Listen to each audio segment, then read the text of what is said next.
ঈদের দিনও সকালবেলা, আমি ঈদের দিন আজ ঈদ ফজরের নামাজ পড়ে আমি টেইলারের দোকানে দাঁড়ায় ছিলাম। আমার পাঞ্জাবিটা তখনও সেলাই হয় নাই। আমি ঈদের নামাজে যাব কিভাবে? আমি সেই অভাবের সংসারে বড় হয়েছি।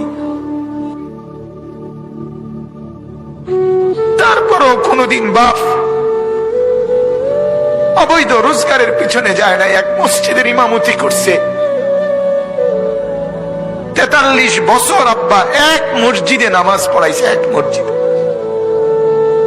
43 বছর এক মসজিদের ইমাম ছিল। আমার বাপ এটা বোঝা উচিত, নিজের সন্তানকে গুনাহের রোজগারের উপরে নামাই দিয়ে কেমনে সুখ আসবে?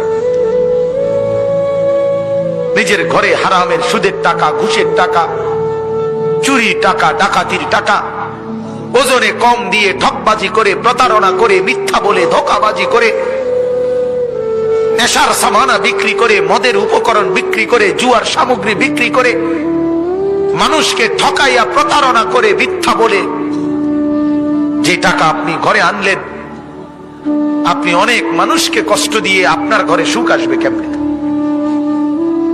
বলে? আল্লাহ আমাদেরকে বুঝার তৌফিক দান করুক।